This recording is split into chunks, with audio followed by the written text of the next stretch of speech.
lot of people wonder what's the range for a trombone or euphonium or tuba or trumpet, and what is the overtone series they use?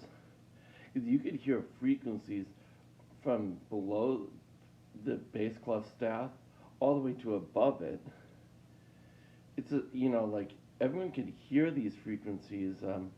It's just some pitches are more natural to that instrument. Like so you got like a big tuba or sousaphone playing B flat overtones, two or three octaves beneath the staff. You got a trombone playing within the staff and into the treble clef staff, but mostly in the bass clef staff.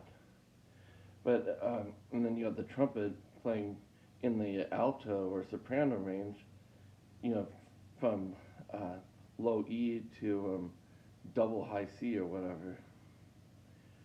But yeah, when you're mixing stuff, you want to be able to see what the different range levels are.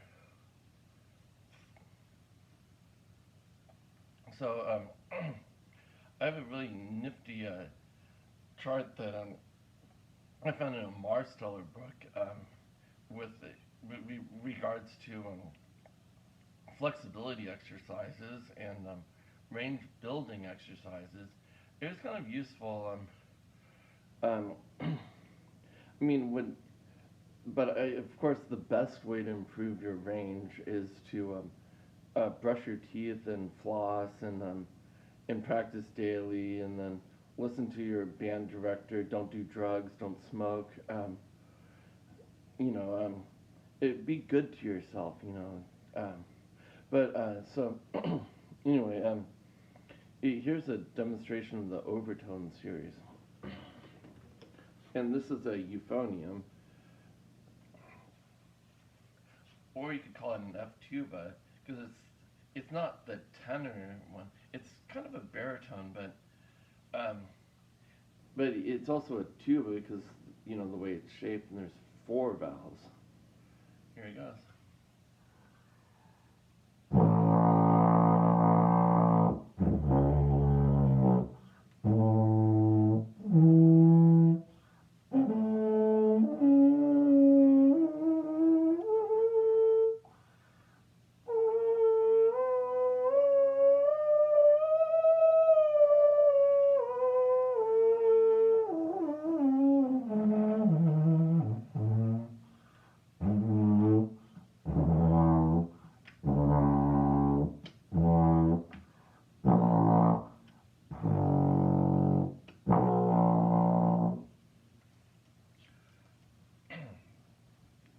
So, I mean, that's not the full extent, but most people specialize in what range really works for them.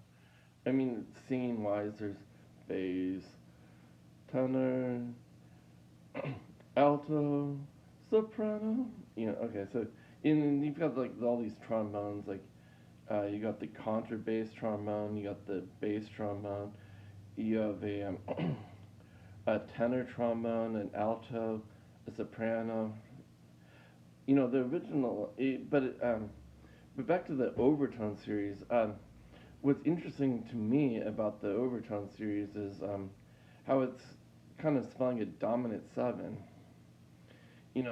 Like if you're playing on a guitar, it's pressing down on one string, and then you know, you, and then it's still a major chord, but it's really a dominant seven chord, um, and but the overtones get closer and closer together the higher you play, which is why you have to reshape the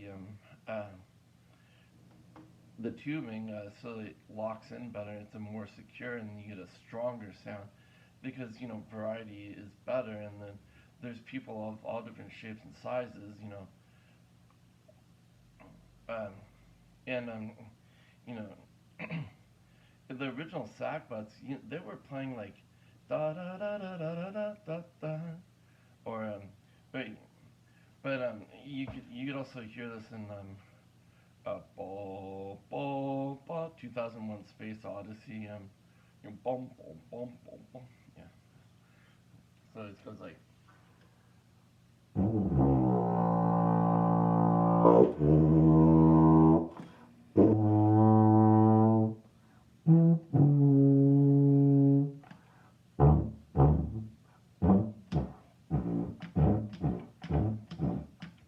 But yeah. Um, so there's lots of things you could think about, and but a lot of people will will think, oh, it's just a baritone, but it's really important in the Sousa, the John Philip Sousa section, bum bum bum bum bum bum bum, but don't forget the trombones. So anyway, the Overtone series is an important part of the brass section, and will and will help guide you, and you'll learn these frequencies, and you know then you can nail that lead trombone part or lead trumpet part or bass trombone, or but a lot of people don't recognize the importance of the inner voicings, like Bach did. He's playing the viola, and that harmony really richens the chord, and you should listen to the intonation and in tuning. So, but that's my idea of the Overtone series, and